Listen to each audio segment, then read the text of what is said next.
At GSSI Satellite Lab in Frisco, Texas. His main responsibilities include leading GSSI's performance monitoring program as part of the Elite Recovery Sciences program.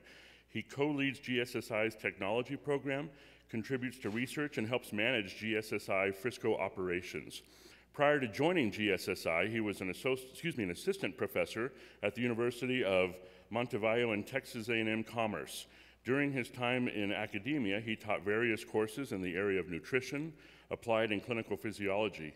He has conducted research in the area of athlete recovery, thermoregulation, and hydration.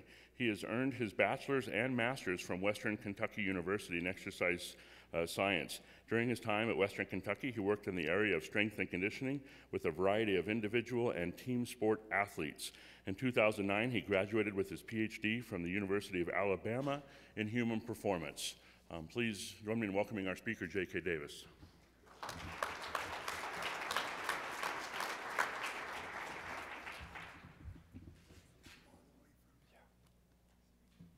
Well, good morning. It is great to be here. Can everybody hear me okay?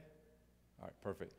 Yeah, great to be here. I know other people have said this as well, as far as just, it's nice to be in person instead of the last 3 years doing a presentation on a webinar and you're the only person who, you can't see anybody. You're just looking at a blank screen, hoping people are looking at you. You can't make eye contact or no type of interaction. So it is great to be here.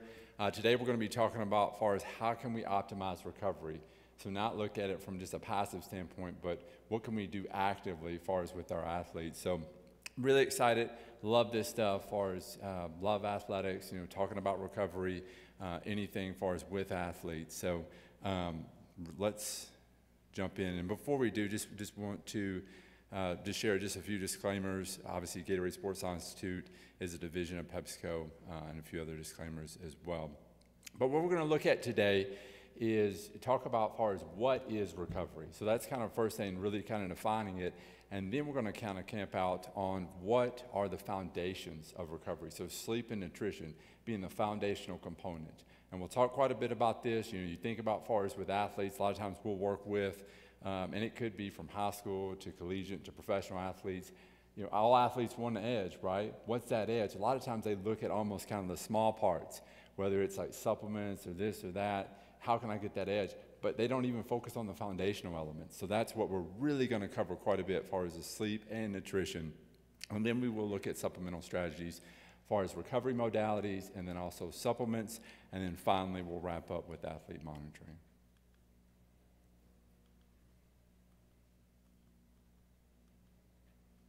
Oops. Yep. Okay, so just to define recovery, just make sure we're all on the same page. And if you think about the definition of recovery, it's a return to normal state, health, and mind or strength. But what we're really talking about today is really in-season recovery. Okay? How can we help our athletes recover within the season? And so that's really where we're going to be focusing a lot on with the talk and kind of when we go back to recovery over and over again, how can we help the athletes get ready in order to be able to perform? But then also these are good. Most of these are going to be great habits to be able to implement. Don't just wait to implement them during the season. Implement them, in the off season. With sleep and education, it's not just important, or sleep and as far as nutrition, it's not just important during the season. In the off season, you want to start building those habits and behaviors ahead of time. So just to kind of start us out, as we said, looking at the foundational components, we're going to look at nutrition first. And one of the biggest aspects with nutrition, we're going to go over this in the next few slides, is carbohydrates being the predominant fuel source. And so you think about as far as team sport athletes, high intensity intermittent performance, what's really going to fuel that athlete? It's going to be those carbohydrates, right? What's going to supply the ATP demand? It'll be those carbohydrates. And just to really kind of show you with this, so I'm going to say this and I'm going to go over the graph, make sure we're all grounded in this. But as the intensity of exercise increases, our carbohydrate utilization increases as well. So as exercise intensity increases, carbohydrate utilization starts to increase, and then fat utilization starts to decrease. So just to show you again, kind of get our bearings with this, if you look at over here on the left-hand side, it's looking at far as fat with grams per minute. Maybe I should, better if I speak over here so you can hear me. Fat grams per minute, and over on the right-hand side is carbohydrates grams per minute. And then at the bottom is intensity. So as we're going from left to right, we're increasing the intensity. And if you look at the carbohydrates, as intensity increases, this is what we're just saying, grams per minute, we start to increase. Okay? We start to utilize that. Why? Because what's supplying that ATP demand? It's going to be carbohydrates. So this is going to be a key aspect to think about. If you look at position statements, they recognize this as well. A variety of different position statements, including American College of Sports Medicine, a variety of other joint position statements. But if you look at daily carbohydrate support, so what is recommended as far as daily carbohydrates? For most of our team sport athletes, you can think about soccer, American football, basketball, lacrosse, you do a number of different sports. But 5 to 7 grams per kilogram is recommended. So just realize that there's a range, and so based upon athletes' tolerance and preferences as well within that range. A key point, though, I would tell you this, from youth to collegiate to professional athletes, whoever you're working with, I would not just tell an athlete, you need to consume 5 to 7 grams per kilogram per day, and just leave it at that. Because, I mean, I've coached a number of years, high school athletics. I continue to coach as well, as far as with middle school basketball. I would probably never tell an athlete this, okay? Even on a professional level, unless he was just really kind of dialed in, knew a lot about nutrition. I want to bring it to life, right? And so, and how do you bring this to life? Well, maybe after, as far as a training session or after a game, be able to say, look, 2/3 of your plate should be carbohydrates. And then to explain that a little bit more and say, okay, well, what is a carbohydrate? Your pastas, your rice, your fruits, your breads. Be able to give them some practical examples with this. And we'll talk about the same thing as far as with protein, but bring it to life for the athlete. If you want a behavior change, don't just tell them the recommendation, show them what it actually looks like. And so being able to provide some examples as far as some snacks and also some meals as well is what I would recommend. And then really the last side on carbohydrates, this is talking about as far as recovery carbohydrates. So think about this. If you have less than 8 hours into your next training competition, then you probably need a little bit more focus on carbohydrates. The recommendation is 1 to 1.2 grams per kilogram per hour for the next 4 hours. Now, what does this really mean? Again, you're probably not going to just give them the recommendation and that's it. But if you're in tournament play, so think about this summer. A lot of tournaments is going to be coming up. I know my daughter plays academy soccer. There's going to be a lot of tournaments for her. And if there's quick turnaround, maybe if she has to play 2 games that day, I'm not going to give my daughter who's in 5th grade, just tell her, I'm not going to give her this recommendation. I mean, she's sharp, but she's going to look at me like, Dad, what are you talking about? I'm going to tell her, like, as far as just practical examples on what to be able to consume, right? And the meal primarily needs to be carbohydrate. Sure, she could consume some protein and some fat, but the main focus when you have to recover, right? We're trying to replenish muscle glycogen. She was just out there playing an hour soccer match, used a lot of carbohydrates, went through a lot of muscle glycogen. Now we need to replenish it so she can step back on the field in order to be able to perform. That's the whole thing, and we'll talk about this throughout. What's the universal language? I think when we're talking with athletes, when we're talking with coaches, it's performance, right? If I'm just telling them this, to tell them, it's probably not going to be the aha moment. Why do I need to listen? But if I'm saying, look, this can impact your performance, it's everything you're training for, right? To be able to step on the field and be able to perform at your best. As we think about dehydration, we know as far as looking at the joint position statements as well, 2% dehydration can impair cognitive function, aerobic performance, and then even a little bit higher dehydration, 3 to 5% can impact anaerobic and high intensity performance. To bring this to life a little bit more, just like what we're talking about as far as that universal language, even what I'd like to talk to athletes when we're doing presentations. This comes from a study from Penn State where they used for collegiate basketball players. And what they showed was as athletes became progressively more dehydrated, they had slower sprint speeds, fewer shots made as the level of dehydration increased.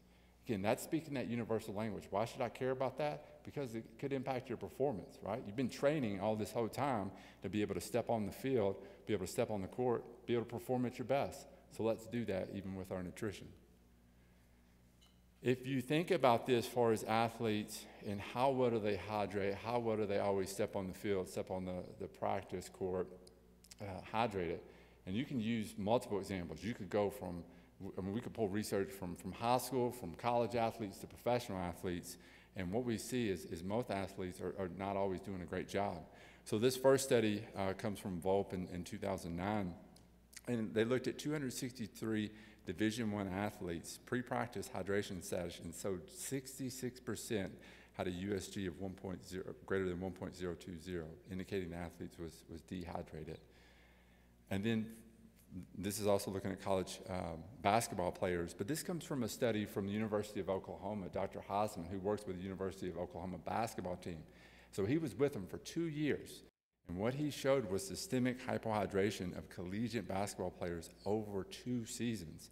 And second year, he reported, I think there was over 160, 170 incidents where a player either came to practice or came to the game, right before the game, and they were dehydrated, defined by USG.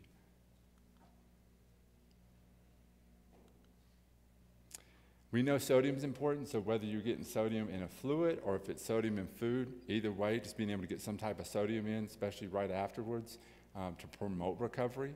Several things are going to be beneficial for sodium, help to be able to maintain proper fluid balance. One of the key things, there we go. One of the key things also, it's going to help stimulate and drive thirst. Okay, so that's why we want some type of sodium. Again, it could be in fluids, it could be in food, but we want that sodium to be able to help promote as far as the fluids. Okay, so we're going to hang on to more fluids with some sodium, but also it's going to stimulate and drive that thirst as well. And that's what we want. We want the athlete to rehydrate. Okay? Especially, I mean, again, coming up with the summer, hot, if it's going to be a tournament, you don't have a lot of time to recover, we want to make sure we're rehydrating them. If you look at the recommendations, and I'll go through this fairly quickly, but during up to 16 ounces per pound loss, and then afterwards, 20 to 24 ounces per pound loss. So looking as far as at hydration practices. Again, you want to try to make this practical for athletes. You're probably just not going to communicate the recommendations. It's important to know the recommendations, don't get me wrong, but it's how you communicate to athletes and how we drive that behavior change. So they want to look for opportunity to be able to consume fluids. And so just to kind of highlight this a little bit more, if you're thinking about this, say an athlete gets done with the training maybe at 5 o'clock, well, it's not just important to think about fluids just that day, even the next day as well, because they want to come back and be ready for that training session. We saw a lot of athletes don't do a great job with that, but to think about this, this comes from a study from Dr. Eric Jones, Stephen F. Austin in Texas, but this is probably one of the more practical studies I've seen, and what they did, just real quickly, is they had athletes and they took them and put them in a heat chamber, and they dehydrated them by 3% of their body weight. Brought them out of the heat chamber, and then they rehydrated them over a 4-hour period. So, and there's 2 different groups, a bolus and metered consumption. So they gave them the same amount of water. However, the metered consumption, if you look at on your right, the metered consumption was taking small amounts of fluid every so often. The bolus consumption was taking large amounts of fluid less frequently. Okay? It's the same amount of fluid at the same time, and it's the same fluid composition. What they showed was the bolus consumption had higher urine production, so they did not retain as much water. So we're trying to encourage our athletes to be able to consume, fluids throughout. Okay? It's not just a one-time thing. We got to think about it right after practice. We want them to think about it even to the next day as well. So being able to carry fluid with them, whether they're in school, and continue to drink, throughout. All right, transition to protein, looking at far as timing, amount, and also type. It's important to note, far as if we think about far as muscle, it's constantly being turned over, far as we have protein synthesis and protein breakdown occurring at the same time. Right? And it depends which one will win out, far as we're as far as a positive protein balance or negative protein balance. So a few factors that influence it. What's going to drive and increase muscle protein synthesis is going to be the heavy exercise, and then being able to supplement with some type of protein, being able to consume some type of protein right afterwards.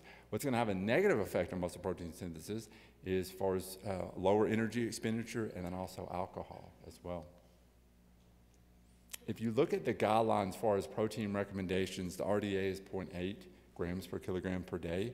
Athletes will need anywhere from 1.2 to 2 grams per kilogram per day.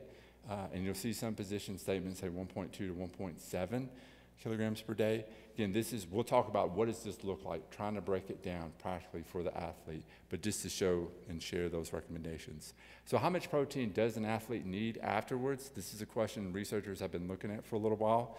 The first study comes from Moore in 2009, where they looked at egg protein, and they showed about 20 grams of protein, and this is again post-exercise, 20 grams of protein was really sufficient. If you increased it any more than that, it didn't increase muscle protein synthesis.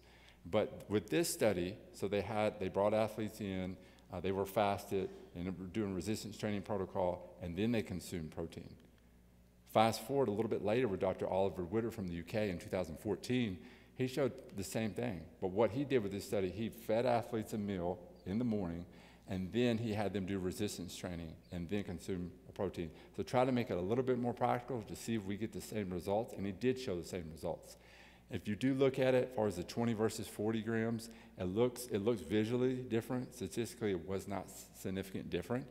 So they concluded 20 grams, but like we always do, we want to individualize everything, right? With carbohydrates, gram per kilogram, same thing with protein. So they did individualize it, which is really smart that they did that.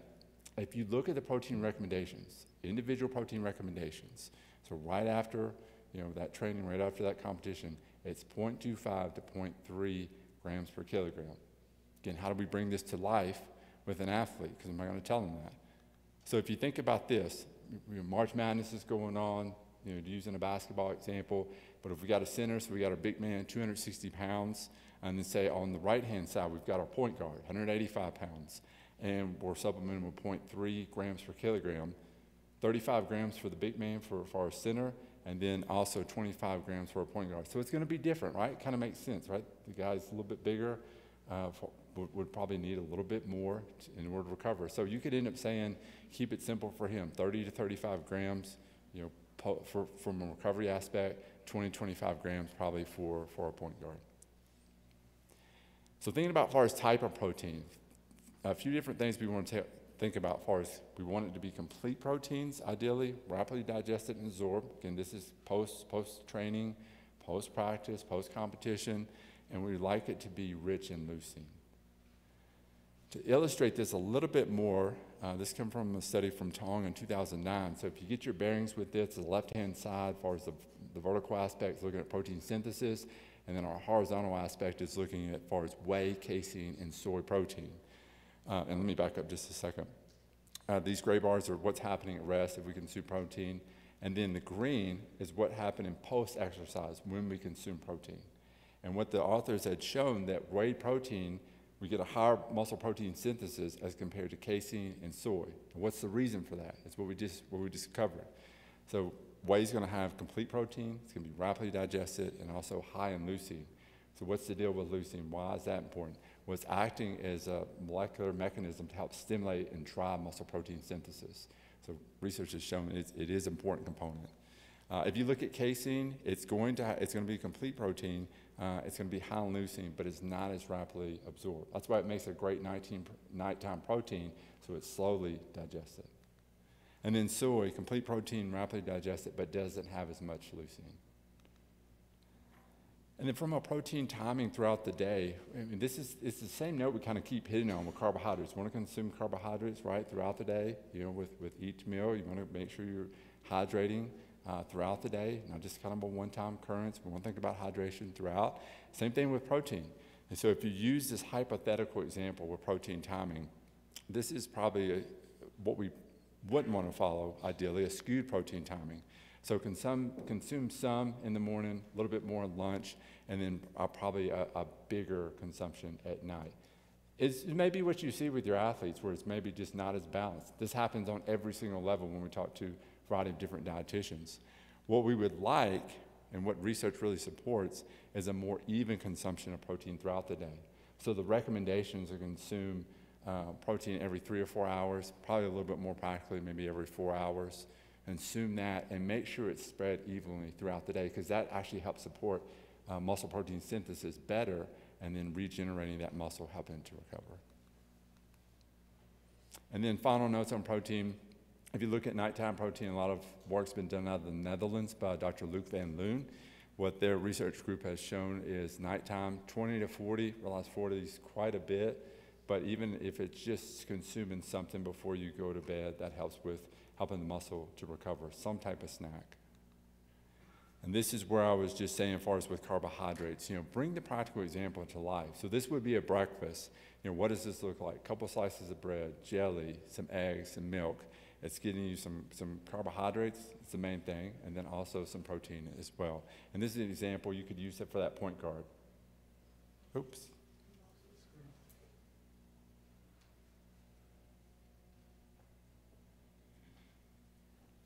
Okay, perfect.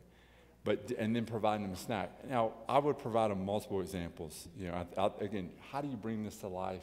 What's practical? You could individualize this to the athlete's tolerances and preferences as well. So let's transition to another foundational component as far as talking about sleep. And if you think about sleep, we know inadequate sleep may reduce performance. And I think if I probably polled everybody in the room, everybody's probably going to say, yes, we know sleep's important, right? Probably ask your athletes, they're going to be like, yeah, coach, we got it. We know sleep's important. But the reality of it is, like we hold it up here, we say, yes, we know it's important. But you look at the research, and we don't always really, it seems like we value it as truly as much as we say, right? It seems like a disconnect there. Because if you look at this, as far as when you start to dive into the research a little bit more, elite athletes being reported to get less than 7 hours of sleep per night. Adolescent athletes have been reported 7.5 to 8 hours of sleep per night. And so again, I would probably dare say, as far as your athletes are going to say, yes, it's important, but we're not necessarily seeing it holding up in the research. Right? It doesn't always seem like they value it. And this is where really the sleep education comes in the sleep recommendations. We want to try to encourage our athletes 7 to 9 hours of sleep per night, especially adolescents athletes, 9 hours plus. And so we'll talk about more of the sleep education in a second. We do know there's a variety of factors, right, that's influencing sleep. One is the schedule, and you may not have any control over that. As far as when your coach decides to practice, he may want to do practice 6:30 every morning, regardless of what's going on. But we've even advised some teams, kind of gingerly advised some teams, even some NBA teams, and saying, look, if you can accomplish the same thing, why not just come in later? Let your players sleep instead of coming in at 8 o'clock in the morning. They just got through traveling. Let them come in at 10 if you accomplish the same thing. You got to be you have to massage the language, how you're talking about it a little bit. But at the same time, again, you may not have that control. If you do and have a voice into that, I would encourage, if that's possible, then that'd be better if it could be later. We also understand as far as a variety of social demands, especially electronics. It makes it a challenge, right? It's only so much you can control, but I think this is where the education component does come in. Again, I want to bring it back to performance real quickly. If I'm talking to my athletes, again, everyone's going to say it's important, but we're not always seeing it line up, but how we could try to communicate with them. This comes from a study from Ma in 2011, and you may have heard of this study, seen this study, but it was working with college basketball players out of Stanford. And what she did, as far as when the study first started, she was understanding and trying to get a picture of how much were they sleeping per night, around 6 to 7 hours per night, but then also looked at as far as what was their speed, what was their reaction time, three-point shooting percentage, free throw percentage. She wanted to be able to look at some practical aspects, and then she did a sleep extension study. So she was encouraging athletes to sleep 9 to 10 hours per night. And as she was doing that, and the players ended up complying pretty well, what they showed is as you increase the sleep, as players were increasing the sleep, sprint time was faster. Reaction time was even faster. Their three-point shooting percentage was better. Free throw shooting percentage was better. I don't know any coach who's not going to take that. Or if I'm an athlete, as far as when I was playing basketball, I'll take that any day of the week. That to me really kind of speaks to me. It's like, man, maybe I should sleep a little bit more. Maybe I should make it a priority, because we're showing top-level athletes actually being able to increase. So just wanted to point that study out. Sleep education, I think this becomes an important part where, again, don't just wait till you get to during the season. make this kind of a campaign. When we've even told NBA teams, make this your campaign next year. It's what we've seen with athletes as we were following them throughout the season and working with you guys. This should be the campaign in the off season or when you guys come in preseason.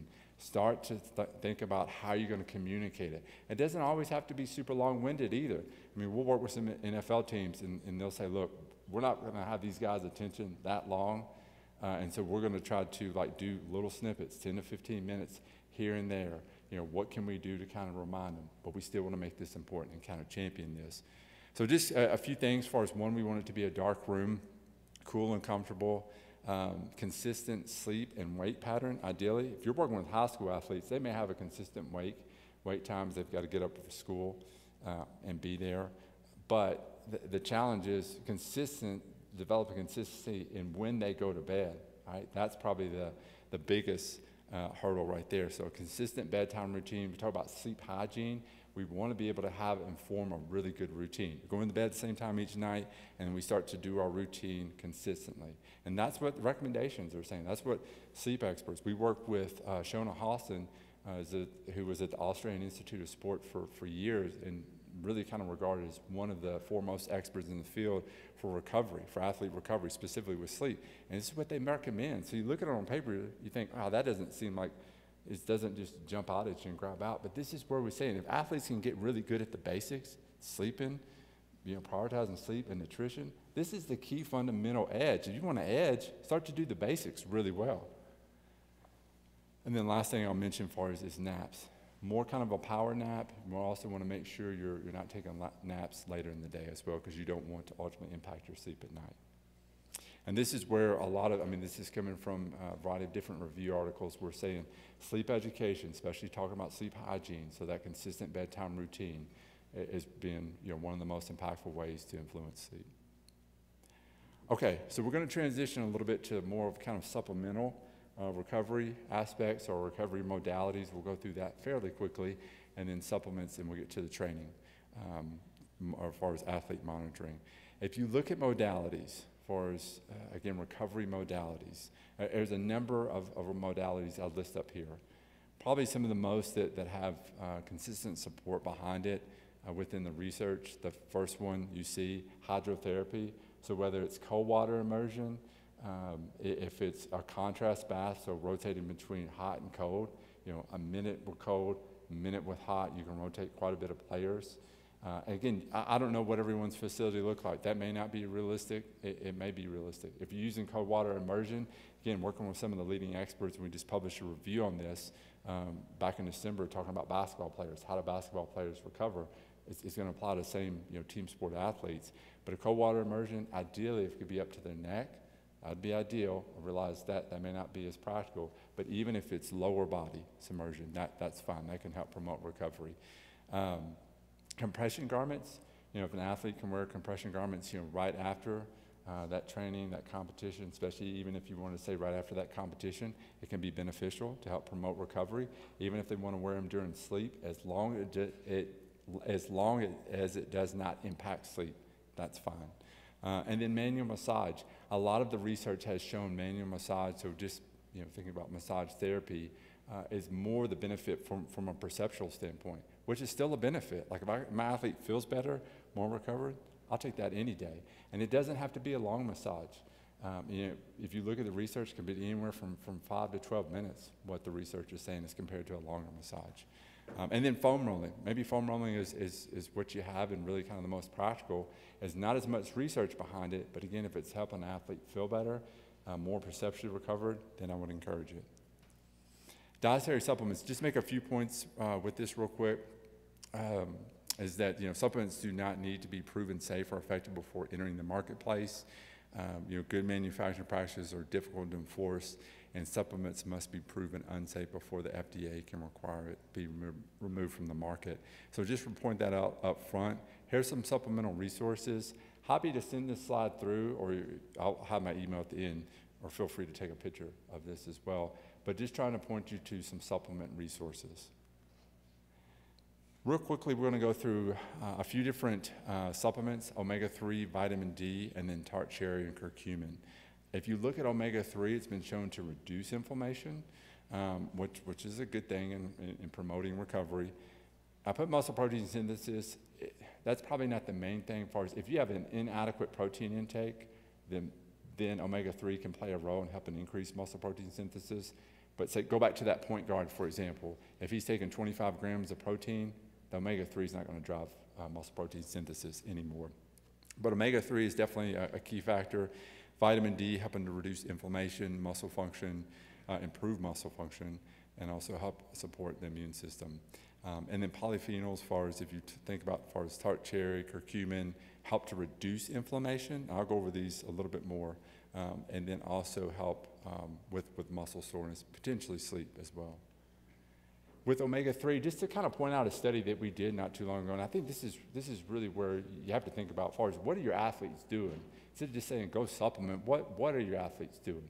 And so we worked with the NBA with their minor league system, the NBA G League, and we just published this last year. We worked with almost half the NBA G League team several years ago. And so 13 professional basketball teams, 119 players represented across the league. And what we did, we gave them a survey, and we did also an omega-3, we took blood as well, so it was just a blood spot test. And what we ended up showing from the survey, now realize this survey we created, we didn't have much time with these players, so it takes less than a minute to be able to look at this. But what we showed was 31% of the players consumed no fish at all in their diet, and 61% of players reported consuming less than 2 servings of fish per week. Look at the World Health Organization, this is their recommendation, 250 to 500 milligrams per day is that recommendation. So these players weren't even hitting it, but this is a quick way, a quick survey taking less than a minute, and I'm happy to send it to you, where you can just understand what your athletes are doing before you start supplementing them. And probably not surprising, I mean, athletes who consume more fish or who supplemented with omega-3 had higher blood levels of omega-3. All right, so that probably wasn't a wild part of the study, but I think this was, especially the survey results, was really interesting. You think about vitamin D, we know as far as suboptimal vitamin D status is linked to a variety of items. But what I'm going to come back to with vitamin D, as far as kind of know your athletes. If you can do a blood spot test, again, this can be a finger stick with a lancet, and you get a few drops, and then be able to mail it in. Now, you may not be able to have those resources, and if not, that's fine. But if you do, I'm happy to share with who we use as well for omega-3 and then also vitamin D. We do the blood spot test, you let it dry, you send it in, and you get results. And we've shown it to, we've compared it to our biochemistry in-house results. We're a little bit more sophisticated test, and we feel really confident in that. And we use this with professional teams. But understand their status. What's their vitamin D status, their blood level status? I think that's an important part. And I want to point you to this. If you are interested in more vitamin D, I don't have time to do an exhaustive talk on this, but on the Gatorade Sports Science Institute website, it's Sports Science Exchange articles, and written by Dr. Graham Close out of the UK, one of the leading experts on vitamin D. And he's written a very practical piece on vitamin D. So I would encourage you, here's kind of the outline of it. And then and it's a decision tree. Do they need to do it? Do they not? It's probably more of a seasonal supplementation. One thing I would caution, probably not to megadose it, like at 1 megadose. If anything, if they do need it, what Dr. Close is saying is he's recommending 2,000 to 4,000 IUs of vitamin D per day. But again, go back and look at that. I think that's really kind of important to be able to make that decision. It's the same thing with omega-3. Do they need supplementation? Do they not? Think about this before you would encourage your athletes to supplement. And then tart cherry, curcumin. Tart cherry we talked about as far as enhances restoration of muscle function, reducing soreness. If you look at a lot of studies, you think about tart cherry as far as in the concentrated shot most of the time. And what most of the studies are doing is they're having athletes, be able to consume it 4 or 5 days before a very high, before a very high intensity resistance training or before some type of high intensity exercise. So say, for example, if you got a tournament coming up, 4 or 5 days you would want to do those shots, and then to try to, as far as reduce inflammation ahead of time, to try to promote muscle recovery. It's almost kind of like priming the pump in a sense. And then afterwards, most studies have continued to take it 2 to 3 days after that competition to try to promote muscle recovery as well. Curcumin, helping to reduce inflammation. It's been, more and more research is kind of gaining from that. Comes from turmeric, from the spice turmeric. You're probably not gonna, you would have to just your whole meal would have to be turmeric pretty much, you're spicing it with. So it's probably unrealistic to get that much curcumin from that, where it's gonna be an efficacious amount. But yeah, just wanted to highlight those real quick. And then finally, as far as athlete monitoring, I'm not going to go in depth on this. If anything, I just want to kind of define what we're talking about with athlete monitoring and then make it real practical.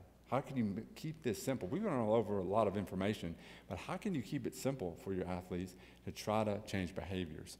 So we'll look at, as far as external load, internal load, and then part of internal load being that perceptual well-being, excuse me.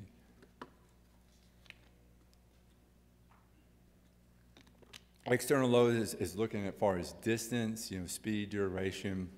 If we're looking at, what's the volume load? So some of your, strength conditioning coaches you work with, even coaches we work with in the Dallas area, keep the volume load for their athletes. They know what they're doing daily and weekly as far as in the weight room to be able to try to monitor, manage that external load that they're placing on them. But this is just kind of giving you some examples as far as with external load. And then internal load, to define this a little bit before I give some examples, it measures aspects occurring internally to the athlete, so heart rate, for example, but then it's also looking at the perceptual response. And that, I think, is probably one of the most practical, useful tools you can be able to do. It doesn't matter if you're in a small school and got no budget. And I've, again, like I said, I've been a high school coach before with very limited budget, also worked in the collegiate setting. Where assistant professor at a Division II school, and we had, I think, 2 athletic trainers, 1 strength and conditioning coach. We had to wear multiple hats. He was like the head of the wellness center. He was strength and conditioning coach. He was the adjunct faculty. And so really the athletic trainers were the main individuals speaking into to the athletes. But it's going to be an individual response, final point here, individual response based to that external load, right? So you may have 2 athletes, say maybe football players, same position, do the same type of training that day. One may rate it, hey, this was extremely hard. One may say it wasn't too hard, right? And so again, it's the internal, what are we perceptually rating it as? So measures of internal load. We mentioned as far as heart rate, if we're looking at, our force plates have all the bells and whistles, what's your power output? But one thing I do want to focus on is on this lower left-hand side. And that's looking at the surveys and questionnaires. And I think that's probably one of the more practical pieces you can really implement at any single level. At any single level. There's a lot of questionnaires I'm putting on here. But I'm going to highlight some of the ones I think are probably the most practical. So what I would do, and start off with the right-hand side, perceived recovery status. And this is what we've done. this study has been published, or this scale has been published a number of times. And we use this. We use this with high school athletes. We use this with collegiate athletes and professional athletes. And especially if you have that relationship. Ask your athlete, hey, how recovered do you feel?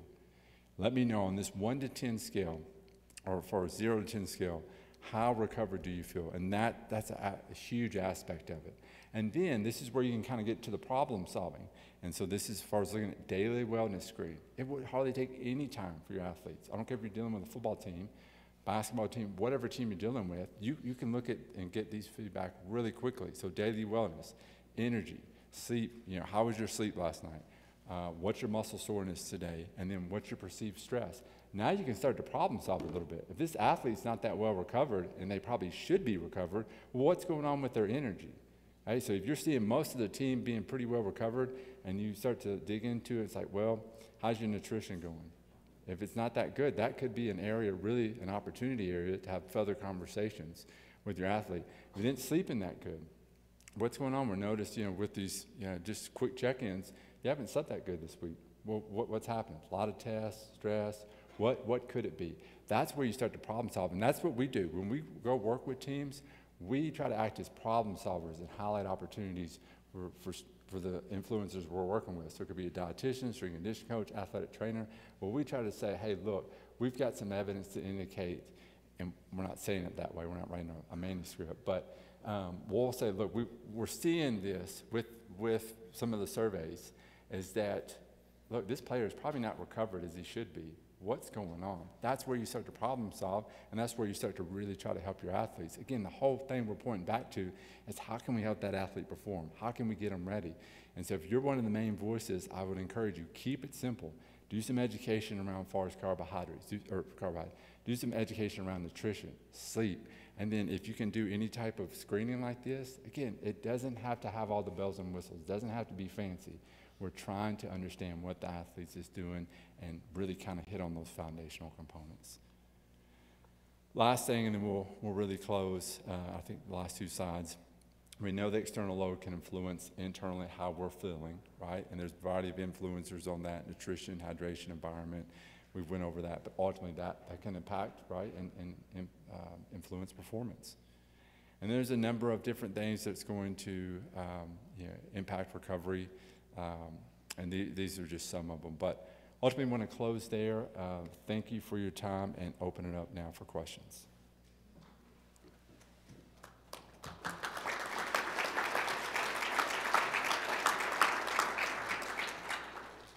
Let me just say real quick before we get into the questions, I have my email up here. Feel free to email me.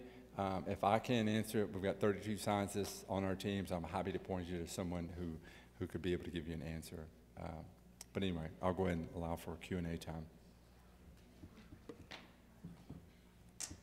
Yes? What was your target sharing recommendation pre-post? You said kind of load it up a little bit like a couple days before. Yeah. I mean, 4 or 5 days before, if you're just taking that concentrated shot. Are you talking like 4 or 5 days before competition or any kind of workout? Yeah, I mean, and we'll have, I've seen it used a variety of different ways.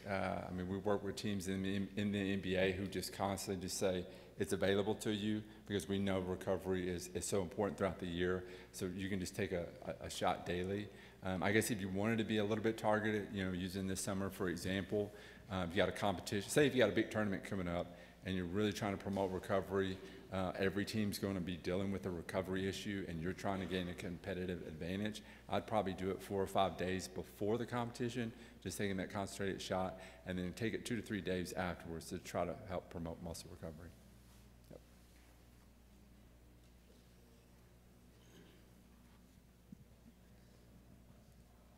Oh, yes, go ahead. How's it going, man? Great presentation, by the way. Always appreciate some good information on nutrition, but nutrition's changed a lot in the last probably 5 years, especially with the trends. So some of the challenges, I think that I'd like to hear some of the challenges that you guys have faced in kind of exploring plant-based, gluten-free, different kinds of trends like that have really gotten some exposure in the last 5 years that I don't think we talked about very much in nutrition or even a lot of our upbringing as far as the nutrition component as athletic trainers. Yeah, great question. Definitely share some examples with that. So you think about plant-based, you're seeing more plant-based proteins being offered. Just kind of and that's a good option. If your athlete wants to do that plant-based, definitely respect that. Just realize too that you may have to double the amount of protein to see the same results as you would as far as with the whey protein. And so studies have shown that, with pea protein, rice protein. So just kind of keep that in mind. They may have to double it because if they're taking the same amount, they're probably not going to have the same effect from a muscle recovery standpoint. So kind of just a voice of caution there. I think another thing, just, athletes maybe going on, don't always see this, but I've seen this some, as far as thinking carbohydrates, like I don't want to consume carbohydrates. And really, we've even had a problem with that with professional basketball players. And then they get to the fourth quarter and the dietitian, or maybe they don't have a dietitian on staff, AT or someone will say, hey, look, they're complaining about their legs being heavy in the fourth quarter. And, look, and I think that's where the educational component comes in. And so I think, we've seen a variety of trends. You're right.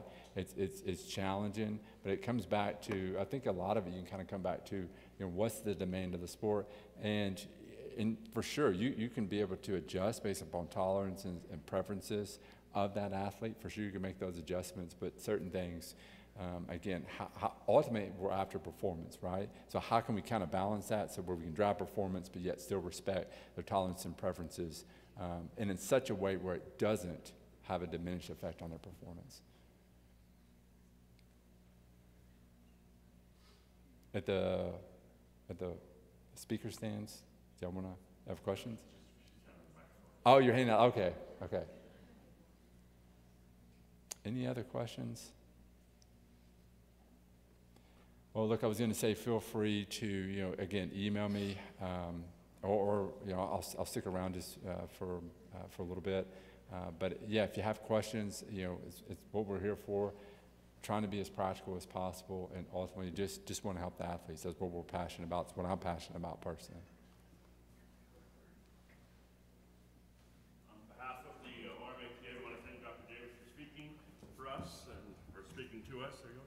And we'll have a few minutes before the next session begins. Thank you very much.